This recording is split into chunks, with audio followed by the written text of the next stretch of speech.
माननीय मुख्यमंत्री अशोक गहलोत अजमेर पधार रहे हैं। निश्चित रूप से मुख्यमंत्री होने के नाते उनकी जिम्मेदारी बनती है अजमेर की जनता का हाल अहवाल जानने के लिए, उनकी समस्याओं के समाधान करने की। लेकिन 4.5 साल बाद उनको ये याद आया कि अजमेर भी राजस्थान का हिस्सा है, अजमेर की जनता की परेशानी भी राजस्थान में ही आती है, जिसका समाधान उनको करना चाहिए। लेकिन बड़ा दुख और खेद का विषय है कि महंगाई राहत कैंप के नाम पर जो राहत देना वो चाहते थे, अजमेर की जनता को आहत करने की स्थिति बनी हुई है। अजमेर की जनता को राहत देनी थी तो राहत देते पानी की कि आज 96 से 108 घंटे में अजमेर में पानी आता है। अजमेर की जनता को राहत देनी थी तो पट्टों की राहत देनी चाहिए थी, जो अजमेर की जनता को नहीं मिल पा रहे हैं। और इस महंगाई राहत कैंप में जिस प्रकार से केंद्र सरकार की योजनाओं का नाम बदल बदल करके उनके द्वारा जो एक ढकोसला किया जा रहा है, निश्चित रूप से मैं उसकी निंदा करता हूं।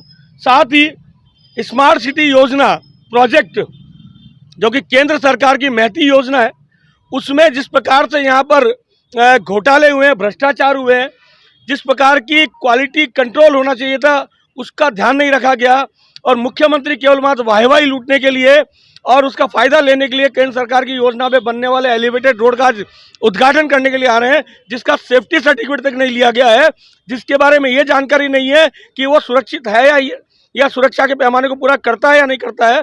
निश्चित रूप से बड़ा निंदनीय कृत्य है। प्रशासन द्वारा या तो उन्हें यह जानकारी नहीं दी गई है या केवल मात्र इसका श्रेय लूटने का वो काम कर रहे हैं, जो केंद्र सरकार द्वारा जो स्मार्ट सिटी के अंदर जो बनाने का जो प्रोजेक्ट है।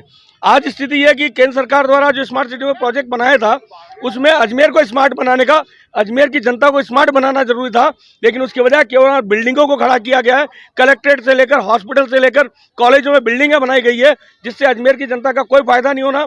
अजमेर की जनता को पानी की राहत नहीं मिल रही है, बिजली की राहत नहीं मिल रही है, पट्टे नहीं मिल रहे हैं। और तो और मेरा इस पर एक तंज और है कि खुद जनता के प्रतिनिधि होने के बाद भी प्रशासन द्वारा जिस प्रकार जनप्रतिनिधियों की उपेक्षा स्मार्ट सिटी प्रोजेक्ट में की गई है, हालत यह है कि मैं उपमहापौर हूं और उपमहापौर होने के बाद क्योंकि स्मार्ट सिटी प्रोजेक्ट में नगर निगम की उतनी ही भूमिका है, उतनी हिस्सेदारी है, उतनी ही भागीदारी है जितनी कि बाकी किसी संगठन की है।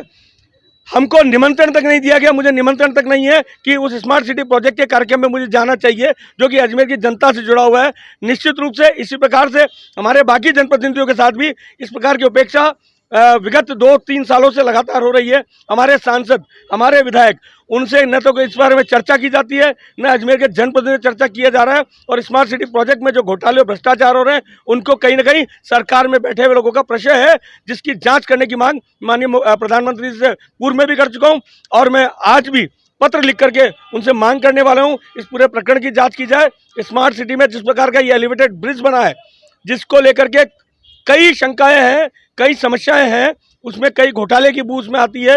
उसमें लेट होने पर किस प्रकार 50 करोड़ रुपया ज़्यादा उसकी रेट बढ़ा दी गई है और ठेकेदार को फायदा दिया गया, एडवांस पेमेंट किया गया। इसकी जांच की मैं मांग आज प्रधानमंत्री से करने वाला हूँ। मुख्यमंत्री को भी ज्ञापन दोगे क्या आप? मुख्यमंत्री से वार्तालाप करोगे इस बारे में? एक जनप्रतिनिधि के होने के नाते मैं पूर्व में मुख्यमंत्री जी को इसके बारे में अवगत करा चुका, लेकिन बड़ा अफसोस का विषय है मुख्यमंत्री जी के यहाँ से न तो इसके बारे में कोई जानकारी, न मुझसे कोई बात नहीं की गई, न इसके बारे में कोई जांच इस पूरे प्रकरण में करवाई गई है। आज भी आ रहे हैं, आज भी दोगे बातचीत? नहीं, मैं मुख्यमंत्री को कॉपी भेजूंगा और उनसे मांग करूंगा कि जिस प्रकार से अजमेर का प्रशासन जनप्रतिनिधियों की अवहेलना कर रहा है, उनके ज्ञापन लेने के लिए वो कुर्सी छोड़कर नहीं आते, उनकी कुर्सियों पे कब्जा कर लेते हैं, जनप्रतिनिधियों को बैठने की व्यवस्था नहीं करते, जनप्रतिनिधियों को सरकारी कार्यक्रमों में नहीं बुलाते हैं।